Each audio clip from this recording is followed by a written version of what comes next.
Essa é a primeira aula de lógica de programação utilizando linguagem C. Então a ideia é primeiro ver alguns conceitos de programação e depois fazer uma abordagem das principais relações aí entre a lógica em si de programação, os algoritmos e uma estrutura básica de como se monta isso aí na linguagem C. Então, a primeira coisa são os conceitos básicos de computação. O conceito da computação ele vem da entrada, processamento e saída. Então, o objetivo do computador é processar dados. Então, através aí de dispositivos de entrada, periféricos de entrada, é possível passar informações para o computador e ele vai processar dados. Isso é bastante comum o pessoal pensar que o fundamento ali, às vezes, do computador é guardar informação, guardar dados, músicas, documentos, e não, o objetivo é processar dados, porque mesmo guardando esses documentos, em algum momento vai ser necessário processar eles e trazer e transformar de uma forma legível para o usuário conseguir ver essas informações. Então, o computador, nesse processo de entrada, processamento e saída, ele tem os periféricos de entrada, teclado, mouse, a tela touch do próprio smartphone, um processador, que é o que processa os dados, e esse processador ele trabalha aí com uma memória RAM em paralelo, que grava os dados temporariamente, que vão ser processados por ele ou que estão sendo processados por ele. Tá? E com isso a saída é dada aí pelos periféricos de saída. Esse aí é o conceito básico de computadores, tá? É o conceito geral aí, os conceitos de computadores de processamento. Então, o que isso tem a ver? Quando a gente trabalha com sistemas de computadores, eles precisam aí executar programas, e esses programas são feitos através de algoritmos. Tá? Então, um algoritmo é uma sequência lógica de instrução que ela é seguida aí de forma sistemática para resolver algum problema ou executar alguma tarefa. São usados no nosso dia a dia, em qualquer contexto, e a gente às vezes nem percebe que faz isso. Utilizados também amplamente na área da computação, então toda a computação, todos os programas, aplicativos, apps são baseados em algoritmos. Eles podem ser escritos, lógico, em linguagem de programação para solucionar esses problemas lógicos, né? Então por isso a gente trabalha com lógica, algoritmo, e a gente acaba vendo isso aí em cursos de nível superior, técnico, sempre a gente vê como lógica de programação, introdução à linguagem de programação, algoritmos, programação, introdução à programação, é vista aí dessa forma. Então, é da mesmo jeito. Então, existem diversos tipos, tais como pseudocódigo, fluxograma, descrição narrativa e outros. O processo de fazer um bolo é um algoritmo. Por exemplo, tem os ingredientes, esses ingredientes eles são de uma forma sequencial, são misturados e depois vão ao forno e aí sai o bolo pronto. O que acontece nesse processo? No caso do bolo, eu não posso botar primeiro a farinha no forno, depois tirar a farinha depois de um tempo, misturar, colocar de novo, tirar. Então eu tenho que fazer primeiro a mistura dos ingredientes, colocar no forno, esperar um tempo e aí sair o bolo pronto. As regras precisam ser seguidas. Isso é um algoritmo também. Para a linguagem de programação e programação para computação, a gente pode trabalhar com pseudocódigo, que é uma ideia de código falso, é uma referência para a identificação de algoritmos, de programas, desde que tu não defina uma linguagem. Então, é definido o pseudocódigo e depois o programador implementa na linguagem que achar mais adequado. Um algoritmo, ele, por exemplo, eu posso dar um nome para ele, soma de dois valores, esse é o nome do algoritmo. Para fazer a soma de dois valores, eu preciso de variáveis, que vai ser a identificação desses valores. Então, as variáveis podem ser, nesse caso, aí, valor 1, valor 2 e resulte. Repara que ele tem uma identificação para inteiro, né? Então, uma das coisas que a gente precisa fazer em programação é dizer o tipo de dado que a gente está trabalhando. Nesse caso, a ideia é fazer soma de valores inteiros. Eu poderia fazer a soma de valores reais, então, com precisão de vírgula, né? Valores fracionários. E podia também trabalhar com literais, né? Strings, né? Cadeias de caracteres, né? Então, texto em si, que também é bastante usado em programas. Então, isso aqui é identificação, algoritmo e as variáveis que eu vou usar. Resultado para armazenar o valor resultado, valor 1 e valor 2. O início e fim é definido do bloco do pseudocódigo. E eu tenho aqui comandos que eu passo, instruções que eu passo. Por exemplo, mostrar é uma ideia de mostrar para o usuário ali e pedir uma informação. Então, pede para informar o valor. Uma leitura e uma variável para identificar esse valor que vai ser recebido. Depois informar outro valor e aí recebe o segundo valor. Então, um comando mostrar para a ideia. Mas em programação isso a gente vê um pouco mais a fundo. O cálculo que é feito, o resultado em uma atribuição, é feito o cálculo e guardado no resultado. Um exemplo de estrutura condicional ainda é decisão, né, uma condicional ou decisória, né? Então, por exemplo, se o resultado for maior que 10 desse cálculo, então eu vou tomar uma decisão. Por exemplo, mostrar o resultado e dizer que ele é maior que 10. Eu posso também ter uma decisão contrária. Se o valor for menor que 10, então ele vai mostrar o resultado e vai dizer que ele é menor ou igual a 10. E vou finalizar essa decisão. Então, esse é um tipo de estrutura onde eu tenho um cálculo, eu tenho uma interação com o usuário de entrada e saída e uma estrutura de decisão. É um exemplo de pseudocódigo. Esse mesmo algoritmo eu posso representar, por exemplo, o fluxograma. Mesmo nome, soma de dois valores. A ideia, eu tenho aqui as variáveis, que são variáveis porque ele identifica valores que eu vou gravar na memória, de entrada e saída de memória, onde o processador vai mandar um dado, guardar lá num espaço reservado para valor 1, valor 2, e resultado vai calcular e vai receber esse valor.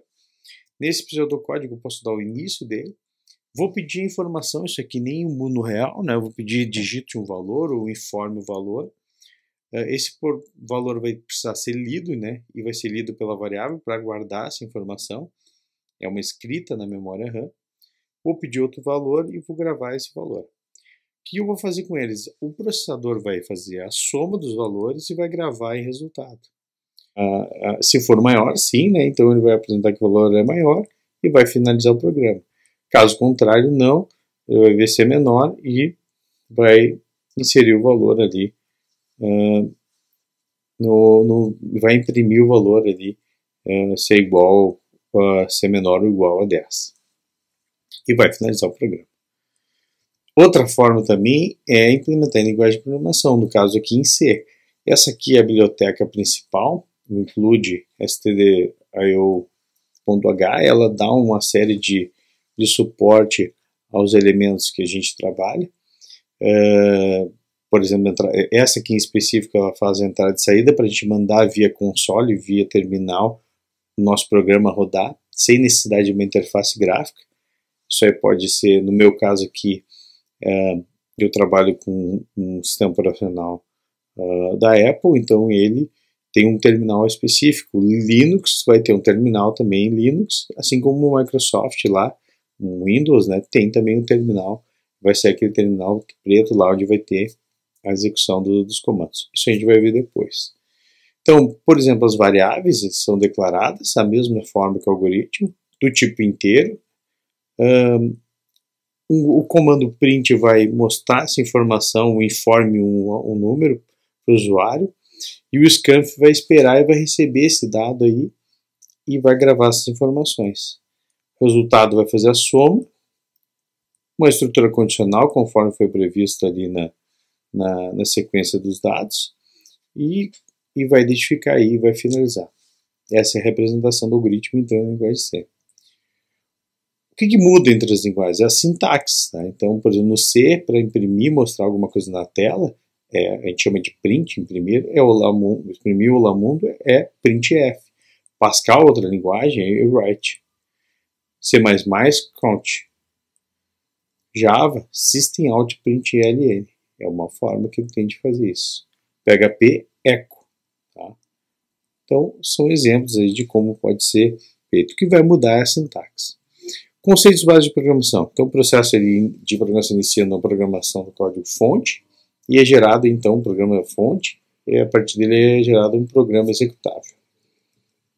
O programa-fonte pode ser criado ou modificado por editor de texto, por exemplo, um deles, CodeBlocks, Notepad, Notepad++, deve ser mais, no caso para C, né, e C++, Sublime, entre outros. Nós aqui nessa aula, a gente vai trabalhar com CodeBlocks, mas vocês podem usar também uma implementação que vocês desejem, uma IDE, uma interface de programação, que vocês achem mais adequada, e utilizar livremente. Tá?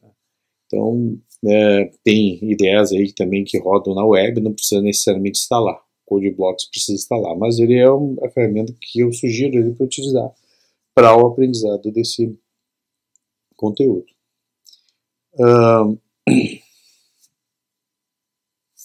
Nessa linguagem aqui, C, ela foi criada aí, ela partiu aí a partir do Martin Richards. Então, ela em 67 foi criado o BCPL, tá?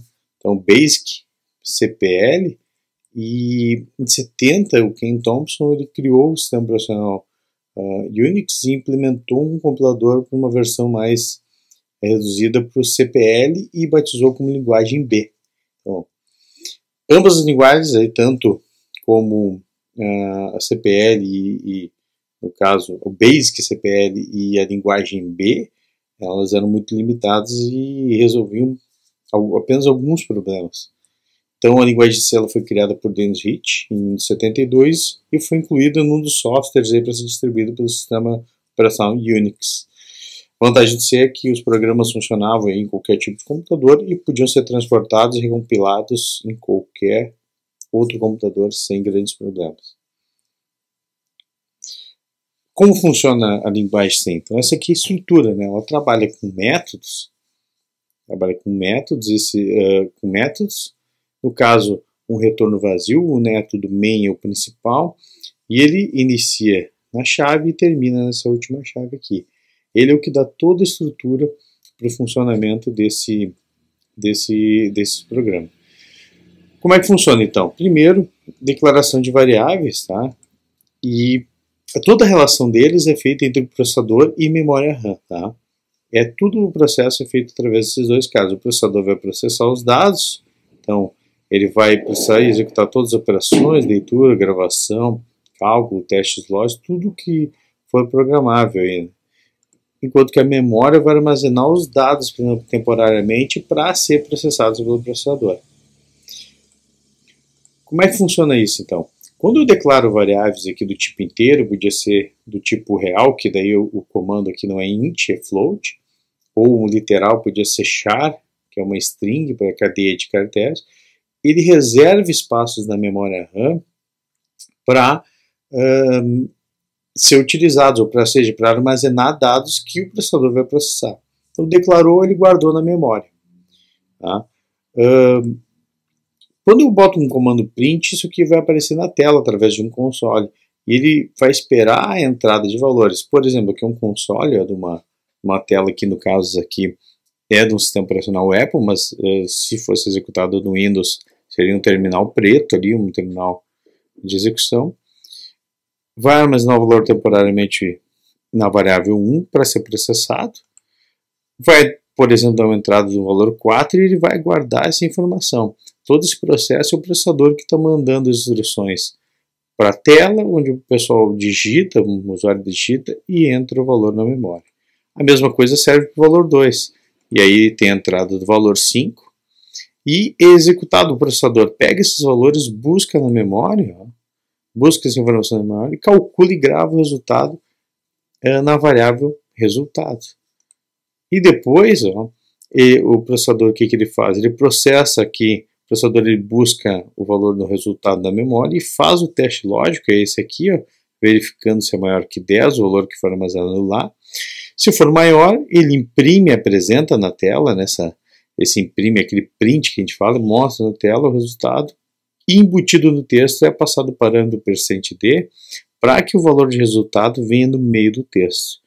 Então, sempre esse percent D, posso botar mais de um com outros valores, vai ser seguido em ordem, né? 1, se tiver outro 2, este é um valor, vírgula, outro valor. Essa é a sequência lógica.